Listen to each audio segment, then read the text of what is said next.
but we have a great guest today, Mr. Bob Pennington, and Bob has two stories to tell, and the last is about as interesting as the first, maybe more. I don't know. It depends on whether you've heard about what he's doing or not. But we're gonna start out like we always do, and the first thing is that since my friend is doing much better, the one that was sprayed with Agent Orange. But we started a thing with him a couple of 3 months ago that we just, because this is a veterans show, we take just a little bit of time out and a moment of silence to thank all of our veterans. And if you're a veteran, you can take the time out as well. And you know what it means to have your brothers and sisters, as a matter of fact, and just say a little word for them as well. And we will be right to Bob Pennington right after this.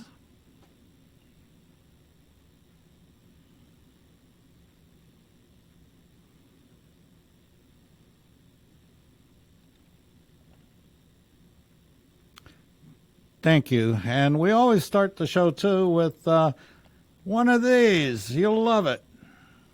Ain't no sense in going home. Ain't no sense in going home. Jody's got your girl and gone. Jody got your girl and gone.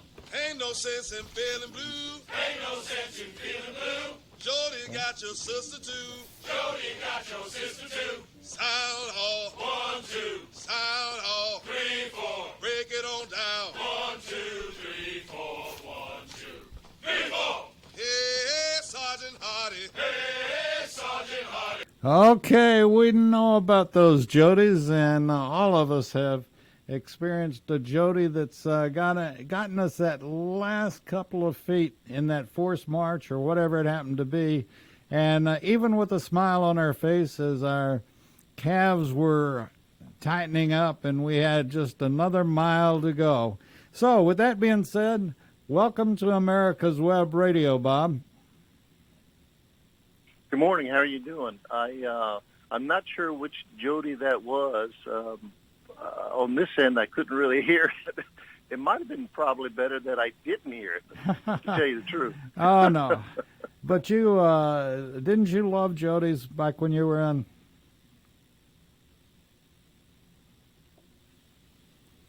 Bob, didn't you love Jody's when you were in? Oh, yeah. Yeah, it was a good tune. Kept us in cadence. I mean, there was several tunes that I actually liked. That there's a few now that I taught my kids as they were growing up, and I'll say it around the house every once in a while, and that's Captain Jack. So, well, maybe I should have had you sing the Jody, huh? No, that's all right.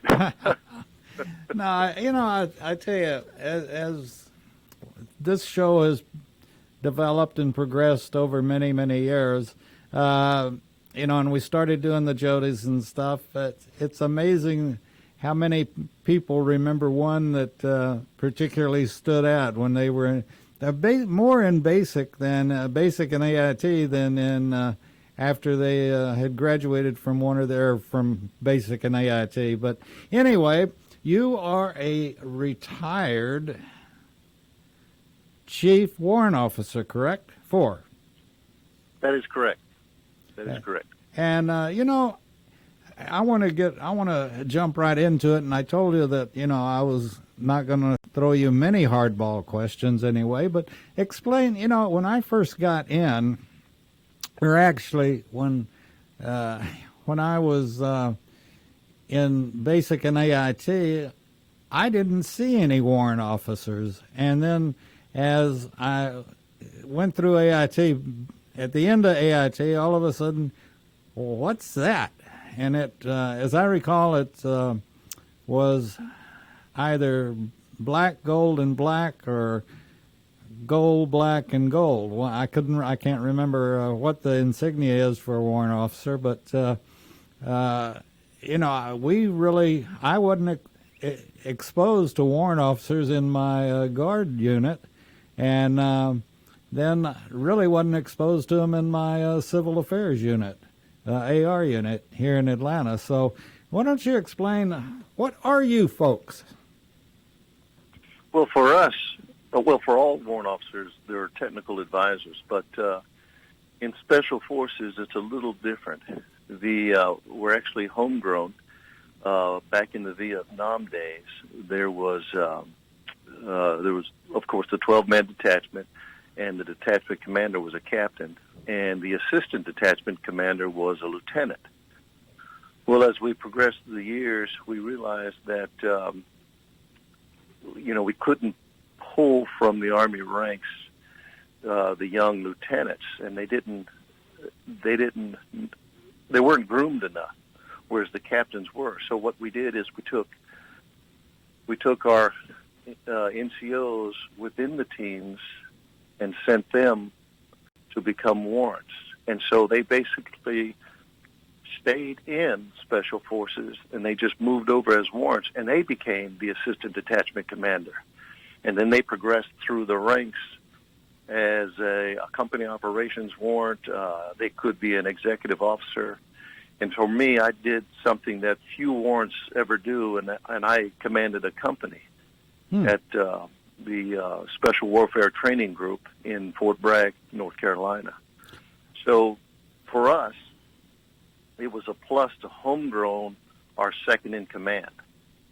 And what made it so good is you had a guy that had probably 10 years experience as an NCO on the Operational Detachment Alpha. He came up maybe as a weapons sergeant or as a demolition sergeant, engineer sergeant, as a medical sergeant, or as a communication sergeant. And then he put in his paperwork to progress in rank as a warrant officer. I just thought about we've had several good ones over the years, and I think it was the right path for me. I absolutely loved doing it. I think I had more leverage when I became a warrant officer, and I was able to stay on the detachments longer, because once you leave the detachment as an NCO, then you are placed in operational positions, and like B teams and C teams, we call them, where you're at the headquarters element. And as I reached the pinnacle at that point, then I dropped my paperwork and become a warrant. And then when I came back, I was put right back on a team as an assistant detachment commander. And so now I'm back on the team, and I stayed on the teams for almost 6 years as an assistant detachment commander and also as a detachment commander. So I had a lot of fun. I deployed several times in those positions. It was something I would gladly do again. I was glad I did that. Bob, the first time I really came across a warrant officer was a lot of them were copter pilots, right?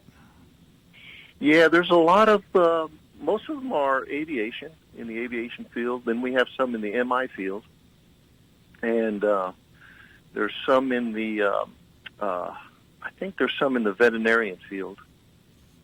And in logistics has a big calling for warrant officers, and artillery does as well.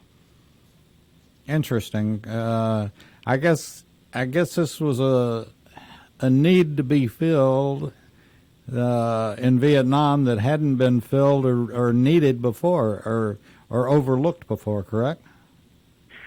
That is correct. Yes, and. I'm kind of glad we did that transition, to be honest with you. I went through the warrant course in '99. I had been a Green Beret at that time for 9 years, but I'd been in the Army around 13 and a half years. So it was, I had a lot of experience at that point. So going through going through the warrant course and then going through the warrant officer basic course in Fort Bragg, my experience was real valuable for me.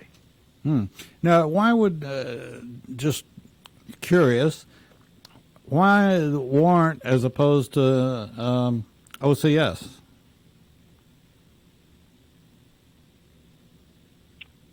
Again, you have it's easier to send guys to the warrant course than it is to send to OCS. So, and you're homegrown. Now you'll get them back. Okay. You'll get the warrant back, whereas if you apply for OCS, that guy is going to have to go back into the conventional force. Okay. So Special Forces will not get that individual back if he does apply for OCS and get selected. Gotcha. Whereas the warrant, when he applies to the warrant course, he is definitely coming back to an ODA. Unless, and this has happened, he drops his paperwork to become an aviation pilot. You know, you mentioned something that I always like to mention. I don't think of any age that I've interviewed on this show or any of our veteran type shows that in talking to a veteran, if the call came today, and they may be pushing a walker, but if the call came today, that they wouldn't go back in a heartbeat. And I think this is something that I can't address other militaries, but I can address the best in the world, and that's the United States military that will give the ultimate for our country. And I love every veteran that's come in here or been on the phone or whatever, and they all share the same thing. We're all brothers, and we, yes, if our country needed us, if I had to go in a wheelchair, I'd go. And, you know, it's just something that's in the blood, I guess, but it is amazing. Yeah, and so over the years, I was in 30-plus years, and I've done about, I think it was 14, 15 deployments. Wow. 5 of those were classified, 2 were operational, and the rest were combat. And, of course, I went into Desert Storm, and I was on a detachment then.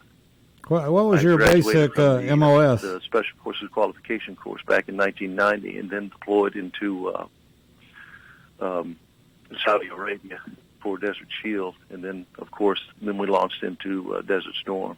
Bob, We were one of the teams with the Saudis and the Kuwaitis, and we spearheaded an attack through the border and into the trenches.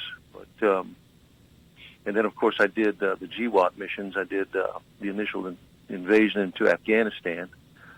We were the first team on the ground riding horses. And then, of course, I deployed to Iraq several times until 2010. So, yeah, when the call comes, you know, we're all ready. Bob, what was your... by Isaiah 6:8. Send me. Bob, what was your basic MOS? My basic MOS was 11 Charlie, Motorman. And, Yeah. That was, you know, I had been pretty good at math, but,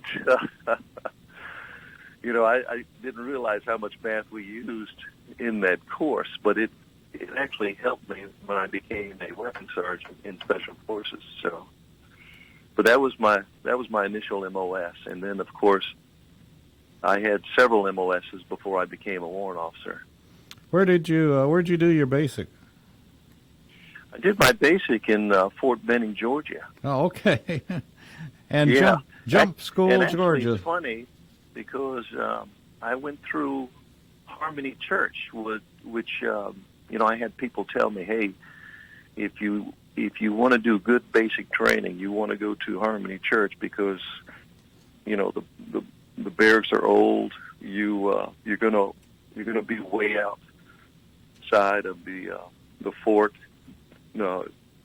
Fort Benning, and you'll train more than you will expect to train. And sure enough, I was glad that I had gone to Fort Benning, Georgia, or Harmony Church. The other position there was Sand Hill, and I guess Sand Hill is still in operation today. So I don't good know. time for me. As many know, I did my basic in AIT at Fort Ord, California, which was beautiful. I hate to say it was almost like a vacation, but it was almost like a vacation. Beautiful area. And I bet you still know your drill sergeant's names, because I do. I do, yeah. Polino. Yeah. Sergeant Polino, and he was an E6 and had just gotten back from his third tour in Vietnam, and Wow. they wouldn't let him go back, and he was very upset about that. He was not a big fellow, but he was pretty tough hombre, and Yeah. he enjoyed a part of Vietnam which you can't believe humanity can do some things that Vietnam proved otherwise, and I don't want to go into it, but he couldn't pass the psychological, physical to go back for a fourth tour, and they probably should have washed him out, but instead they made him a DI. Go figure. Yeah. Well, I was very lucky, and I've told this story, and I think you'll appreciate it. Both in basically in basic. By the time I got to AIT, and I had gone into basic as my lottery number was 12, so I had joined the National Guard and went to my unit was a mechanized infantry, so I was going to go to an infantry school, and that's where I went in Fort Ord. And all of the drill instructors in my company were vets of Vietnam, and but the military has this saying, and I can't address anything but the Army, but the military has this saying: if you do it once, you're going to do it about 15 times because you're too dumb to get it right the first time. Well, my platoon, and in fact most of the company, were college graduates, and we'd do it once, and then we'd do it a second time and get it right, and the drill sergeants sat there scratching their heads. What are we going to do with the rest of the time, Because they had it in their mind that, well, if we do it once, we got to do it 2, 3, 4, 5 times to get these dummies to get it right. But it was amazing we got it right the first time or the second time, and they didn't know what to do with the rest of the time. But we kept practicing until the cows came in. Yeah, later I would figure out that some of that was training for time, and what it should have been is training for standard. And of course, when you're a recruit, you don't know the differences at that point. But as you progress through your career, then you realize that there's wait a minute, there were certain times we were all, just like you say, confident in whatever task they had given us, but we kept training on it to get better. At least that's what they told us. Yeah. But I was at Benning for a while because I had completed basic and AIT there as 11 Charlie, and then went to airborne school, and then went to Ranger Indoctrination Program, RIP, to go into the 1st of the 75th down at Hunter Army Airfield in Georgia. So I was in Georgia, or Fort Benning, for a while. Yeah. Before I was able to leave. You know, The during biggest thing is, like everyone says, just like if you're going through the special forces qualification courses, don't get hurt yeah. because you don't want to be recycled. No, no. Or at Fort Ord, it was don't get poison ivy or poison oak because you will be recycled. But you know, Exactly. I don't know if you do or not, but even at my tender age, which I'm older than dirt, every now and then I'll have, for lack of better words, a flashback or something like this. But when you're going through basic and AIT, why in the world are we doing this? This is right below stupid, you know. Why are we? And yet now, every now and then I'll come up with, oh, I know why we did that, you know. And they were proving their point. And the military's been around for as long as the country's been around and before. And they have developed such a talent of psychology that they know how to make that boy into a man. And if you think you're already a man, well, they'll make you take one step further, you know. And it's Yeah. the military is an interesting thing, you know. Yeah, when I went through selection to become a Green Beret, that was back in August '89, and of course I completed it and was selected to be a Green Beret. Of course, you then you have to go through the qualification course, and the course itself is very arduous and long. And as I was going through the course, you know, you hit all these gates. And again, I went through as a weapons sergeant. Later on, my MOS would change to become an assistant operations sergeant and intelligence sergeant. And but anyways, as you go through the course, you go through small unit tactics, and then you go through your MOS, whatever your MOS is, and then you culminate with Robin Sage. Well, Robin Sage is where we bring all the guys from all the MOSs together, and they conduct an exercise in unconventional warfare, like they did in Vietnam, and what we would do in those initial landings in Afghanistan after 9/11. So, as we were going through this training, you know, they were throwing all these dilemmas at us. And, you know, I was sitting back and as a young sergeant, you know, and I'm going, man, well, this is silly. This would never happen. And who knew years later, It landing did. in Afghanistan and then jumping out and then meeting up with my Afghan counterpart on horseback, that all those dilemmas would come true.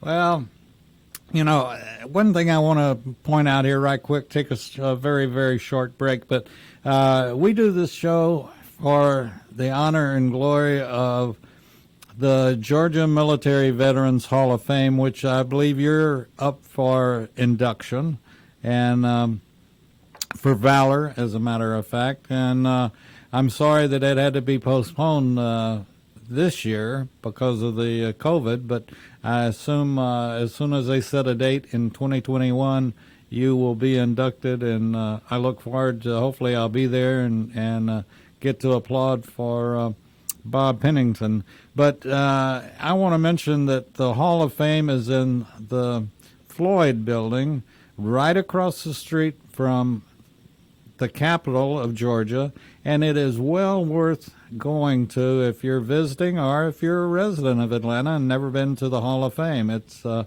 is a great, great place to go and take a day and read about our Georgia heroes like Mr. Pennington.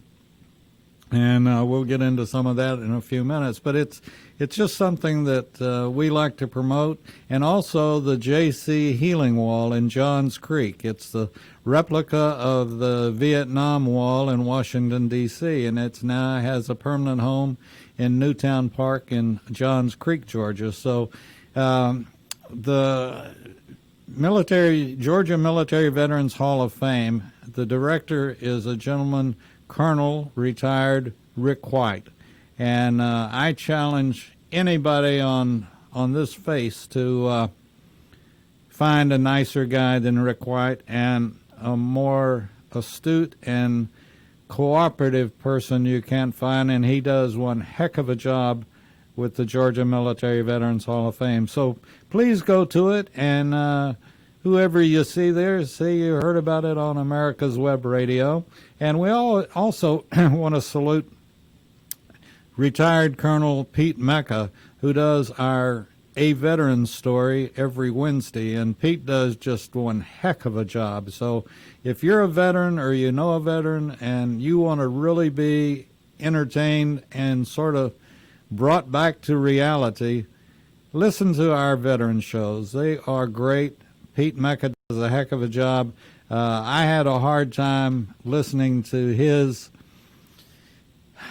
Veterans Day show, the 11th of November, as it was hard for this old man to hold back the water in his eyes. You know, it was a great, great show about a great, great World War II pilot, and Pete did just a heck of a job. So please pass it on that we are doing everything we can to support veterans and to tell their story here on America's Web Radio. So with that being said, let's get back to Chief Warrant Officer 4 and his story about what he did in Desert Shield and Desert Storm, and we'll go from there.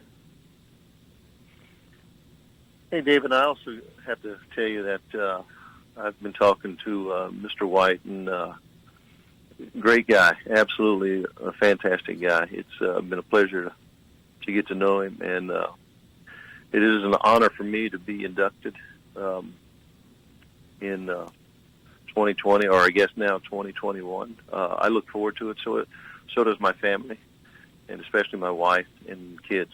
So I think I don't know if I'm deserving of it, but I sure am honored. I can tell you you wouldn't be being inducted if you weren't deserving. You're going to be in a group and class all that everybody should be jealous of. They are so outstanding that you'll be in a group that there's only one like it, and it's in Georgia, and it's honoring folks like yourself that raised their hand and would have given the ultimate sacrifice. And I salute you and salute all of our veterans that, and particularly the ones that have been inducted into the Georgia Military Veterans Hall of Fame. Well, thank you. I appreciate just that, great, David. And you certainly are deserving of it. And we also, one of the things, and I hope you'll back me up on this, but we realize I have a son that's in the Air Force, a major in the Air Force, and he loves it. And he and his wife have gotten to tour the world, and but he's ready to do what he has to do. And for you, for me, and all the rest of the civilians in the United States, he raised his hand just like you did, and I did, and many others have. But if you're graduating from high school, I doubt that you're listening to an old folks show like mine, but if your grandparents or your parents happen to be listening, or you're a college graduate and looking for what do I want to do next in life, please look at the military. Whatever your interest is, I can guarantee you that some branch of the military has exactly what you're looking for. And it's just amazing how far we've come and what a wonderful occupation, not a job, but an occupation and a skill set that you'll love. It is a great, great opportunity for you. And all you have to do is look, and I bet you'll find your answer in the military. You agree with that, Bob? Oh, yeah, absolutely. David, I tell you, those Air Force pilots, especially in Desert Shield and Desert Storm, when we had those A-10s come in all the time for close air support. But tank busters, we called them. But when we went into Afghanistan, we did a lot of advising and movement around on horseback, but we did a lot of close air support, and the team itself, ODA 595, which I was the assistant detachment commander at the time, we were decentralized. It was a 12-man team, but we were decentralized into 4 3-man teams, and we called probably, I believe it was over 300 sorties. Wow. Which is incredible at that point. And, we can't talk enough about the Air Force pilots coming in and hitting the targets. So we needed to hit the Navy pilots coming in and Marine Corps pilots. We would not have been successful without those guys coming in and supporting us like they did. So hats off to him. Well, I've got to admit, Bob, he's a major in the Air Force, but not a pilot. He's intel. So, but he may have been the one that scripted where his pilots would go. Right. That's right. He would be. Yep. But anyway, I can't, again, I can't address other militaries, nor would I even try, but I think what we get out of our military is the cooperation and the brotherhood of, you were Army, so do you really care if you bump into a sailor or a Marine you may kid the Marine about being a jughead or whatever, but you know good and well if push comes to panic, that Marine or that Navy person or whatever it happens to be, U.S. Coast Guard or whatever, has Bob's back if the situation calls for it. We don't. I mean, for me, when I bump into them, I thank them for their service as well. But of course, I have to rid them. So if there's a Navy SEAL, I'm going to give him a hard time, and then he's going to give me a hard time back. But that's just the nature of the beast. But it's all out of love too, though. Isn't it? It's camaraderie there, but it's a sense of that we did the duty together, right. No matter what. I mean, we fight as brothers, and so we live as brothers, and amen. You will always have that. The part that you will miss when you retire, like for me, was the camaraderie. It was, I was ready to retire. It was my time, and I promised myself I would do 30 years, and I did a little over, and I knew it was time for me to retire to pick up another venture. And so at that point, after I retired, that is really what I missed the most, is that camaraderie aspect. And I'm sure other guys think the same way. And, what's interesting, and again, this is my hats off to our military that has been homed and cured and worked on and improved. But that camaraderie starts the first night in basic, wouldn't you say? Yes, absolutely. And the camaraderie is instilled. The discipline is instilled more. That fellowship yes, is, sir. especially as they had units that were cohort units. They would all stay together and they would go wherever. I wasn't in one of those because my path was a different path. But wherever you go, you build on that. You learn to trust the people beside you, especially in combat. Mm-hmm. And in special forces, the trust was enormous. It was amazing. The brothers I had to my left and right, I could always count on them to do do the mission to the best of their ability, and that was something that I'll never forget. People always ask me about the things I've done, but I like to tell them the things that other guys have done that people have not heard of. And there's so many stories out there of guys doing incredible feats. Okay, wait a second. Let me stop you right there. I gave you an assignment, and I don't know if you remember what it was or not, but, the one hardball question that's the nastiest one that I ask is, when you're in a group of 6 veterans, can you name one veteran that can only tell one story? That's true, yeah. Because one tries to outdo the other, and so they're going to continue to talk. It's the one-up. Well, yeah, I remember that, but can you That's say right. that? Yeah. That's right. And You got a one-up. It's just absolutely. I feel sorry for folks that haven't been around veterans, and if somebody's out there listening, whether they're a veteran or not, but please, if you've got a family member that was a veteran, and it doesn't matter when they served, whether it was Korea or World War II, that's even better. World War II, Korea, Vietnam, whatever. If you got a child, go sit in that uncle's or it could be your aunt, it could be your grandfather, whatever. Go sit in their lap and ask them to tell you a story about when they were in uniform. And please remember them and pass them on to the next generation and the next generation, because it's the stories of veterans are the best in the world. And your family should never forget the member that is a veteran.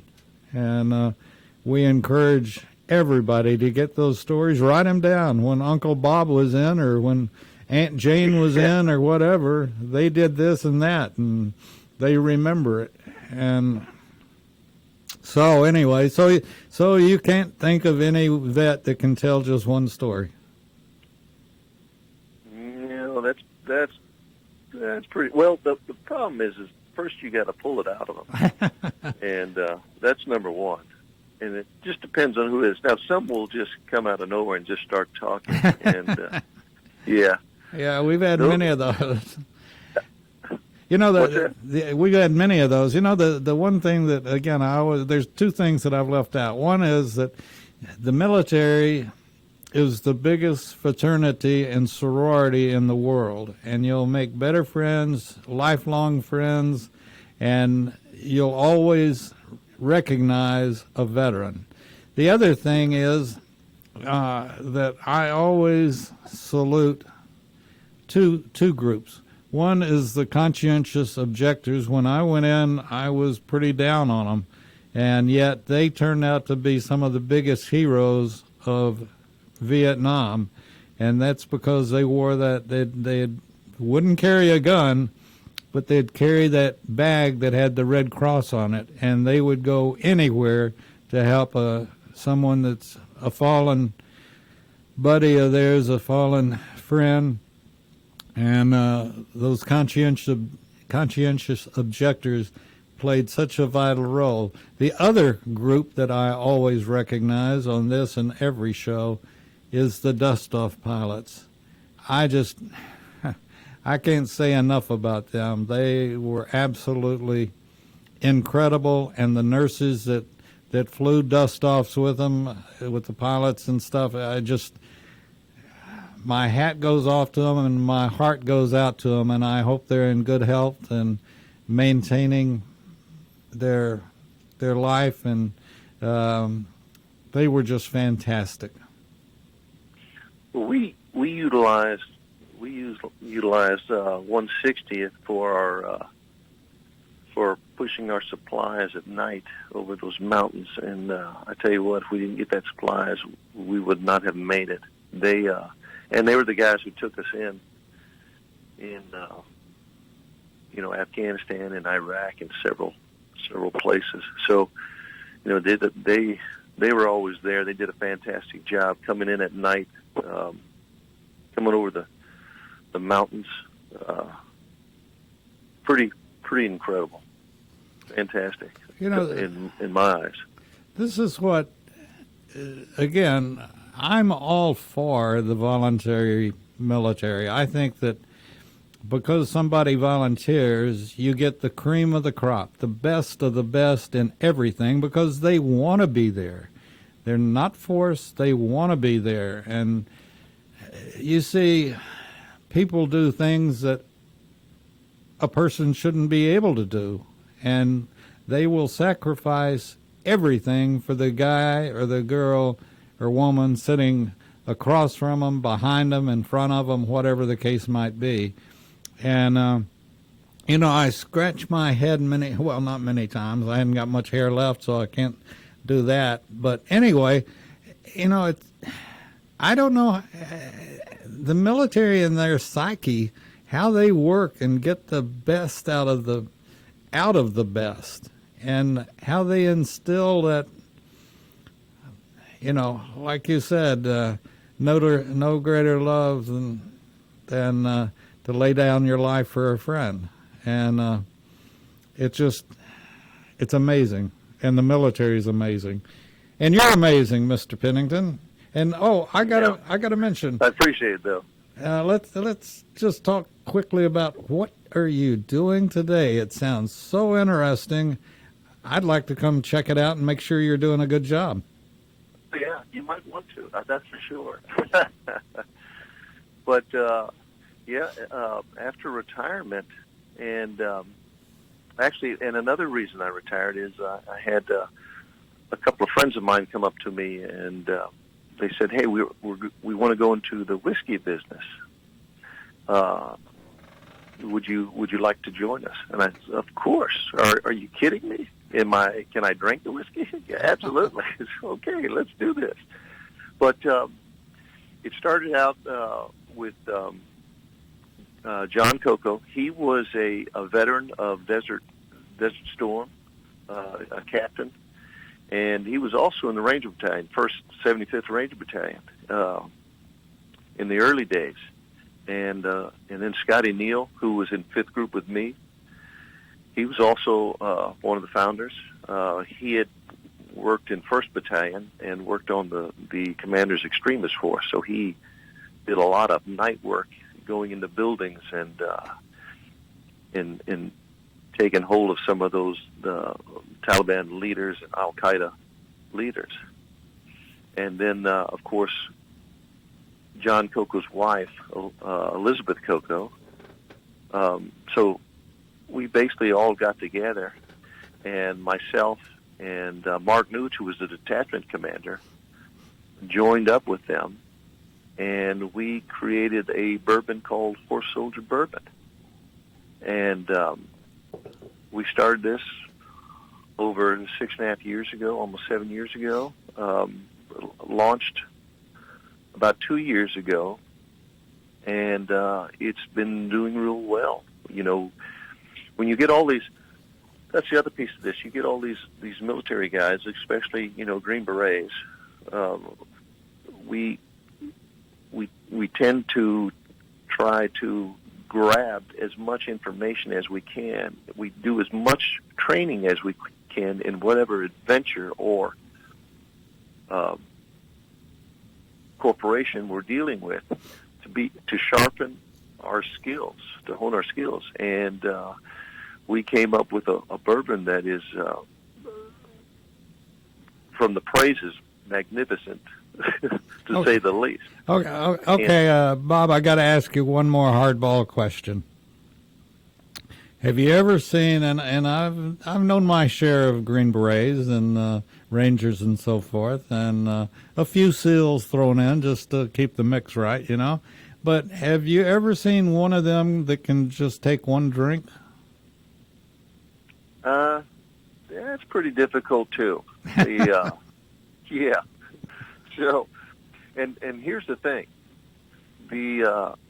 after the drinks start to go, then the stories start to come out. So there you go.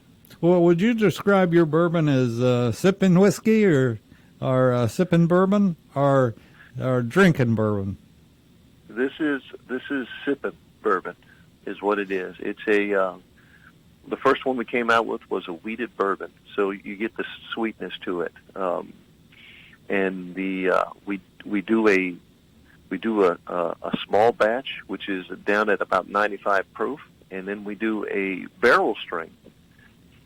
Depending on when we draw it out of the barrel, can run from either 108 proof to 115 proof. That is truly sipping whiskey there. And then we've come out with a straight bourbon, which has a little bit of rye in it. So you get some of the corn, you get some of the rye, so it has a little peppery taste to it. It's a cinnamon taste, and that's a great bourbon to mix drinks with or drink straight. So either way you want to enjoy it, that's fine with us. So I assume, like the check, the whiskey's in the mail to me, right? That's right. That's right. Absolutely. I'm teasing you, brother. But we live off of the 3 A's. You know, it's one is our stuff is authentic, it's all American, and it's award winning. We always say that our bourbon has won more awards than we have in combat. So. Well, okay. So where can folks get it? At your local liquor store, or throughout the country, or just there are some states that offer it, and in stores, and then you can purchase it online. And you can go to our website. It's horsesoldierbourbon.com. You pull that up, and you can order the whiskey through there. Say that again, because I don't think everybody had a pen and paper ready to take that down. So say it one more time. Sure. horsesoldierbourbon.com. And I bet that's going to get mentioned a number of times on America's Web Radio, because we support any new business or business that is done by vets. And something unique about our bottles, and Elizabeth Coco had everything to do with that. I mean, she did a fantastic job, but it was things that were subtle to us. The bottle itself has broad shoulders on it. That depicts, the military guys. All the things on their shoulders and what they do to protect this great country. But each bottle, the mold for to press these bottles, to press the glass, which is by Anchor Glass, is brought in from the World Trade Center steel. So we've had the World Trade Center steel melted down, and the cast to make these bottle molds have that steel in it, and then of course when the glass comes through, it is touched by that steel. So every bottle, in the end, has been touched by World Trade Center steel. Wow, what a story! What a story! That's incredible. I meant to ask, when you were talking about being in Afghanistan, and you kept talking about riding horses, and had you been trained? Or, I mean, I'm from Texas, and I've ridden since I was 2 years old, but I don't know a lot of folks that had that kind of. Had you been a horseman? Had you ridden? Yeah, I actually was trained in front of Walmart. You know that little horse you throw a quarter in? Yeah. Yeah, so I was quarter horse trained. Oh, that's. So you know. I've ridden many a quarter horse, and I never raced myself, but used to go to the quarter horse races in Ruidoso, New Mexico, and but I rode on my uncle's ranch, both ranches. Like I said, since I was 2 years old, he put me up on a pony when I was 2, and my mother, I think, was about to faint because he was pulling the pony around, and I was playing cowboys and Indians both at the same time. And then he gave me the reins, and my mother just about went through the roof. But I had, I was 2 years old and in control of a pony. Yeah, we actually had two riders that were experienced. The one that had the most experience was the detachment commander, Mark, and he had actually received a scholarship for college to actually ride horses in competition. So where did he go? he went to Kansas State. Oh, okay. Because Yeah. we used to have the world's largest collegiate rodeo in the world at Texas Tech. And I never rode competition, but I rode. I worked the cattle and the horses that were brought in for the rodeos. So it was a plus to have him on the team. Oh, I bet. And if you'd never seen the movie 12 Strong, well, that depicts our ODA in combat in Afghanistan. Michael Shannon plays my character, and of course he talked to me about riding horses, and I told him, I said I rode a horse or two here and there. I said, but I was a novice, and I told him that I had trouble with my back riding the horses, and so they actually put a good scene in there about that. But our entire combat campaign was on horseback, and it was very difficult to ride on those goat trails. They were about 18 inches wide, and we were going up cliffs that were 4,000 or 5,000 feet high. And our SOP, standing operating procedure, was to, if the horse bucked, and our SOP was to shoot him in the head. And the reason for this is, if we didn't, he would kill us, because he would roll over on us and just start kicking us. So it was a difficult thing to think about, but in the end, it was the only thing that we could do to survive. The horse riding, the hours were long hours on horseback, and I suffered a few herniated discs from that. Some of the other guys had their problems as well, but in the end, horseback, our maneuverability on horseback actually gave us the advantage, because we were able to ride up on these ridge lines and get up on the high ground, and from the high ground we could pinpoint target accuracy for the airplanes for close air support. So you were ground it was observers. a positive for us. It was a plus. So you were virtually ground observation, right? Yeah, basically, that's right. So as we advised the commander, General Dostum, and his troops, because when we got in there, they probably had about 1,000 troops, and we held a couple of command meetings. We call them area command meetings, and we brought 3 factions together and built an army to about close to 4,000. And we had cavalry and we had infantry, and we were able to maneuver through the battlefield that way, and especially on the high ground, and basically envelop the enemy and then secure Mazar Sharif up in the north. So we're quickly running out of time, but did you all make the first Cav jealous? I'm sure we did. I mean, I have spurs now, so that's probably a plus.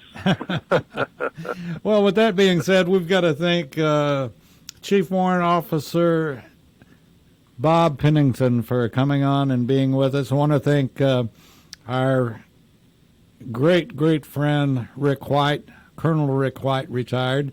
And Bob, there's one last hardball question I have to ask you, and I hope you're sitting down for this one. I am. Will you come back and be on with us again? Sure. There's, I think there's a couple of more stories we could tell, and we could talk more about the whiskey. It sounds like well, I'd probably have to have well, no, it's too early even for me, but not for you. I thought about it, and I said, no, it's a little too early for me. But not for you Rangers. Y'all were a lot tougher than us, just 11 Bs, 11 Bravos. So anyway, with that being said, we got to put the plug in the jug, you might say, and get out of here and get ready for our next show. So again, Bob, thank you very much, and we'll be in touch shortly. Thank you, David. I appreciate it. Thanks for having me on the show. Yes, Take care. Be safe. Thank you, sir. You're listening to America's Web Radio. Well, Bob, did you have a good time?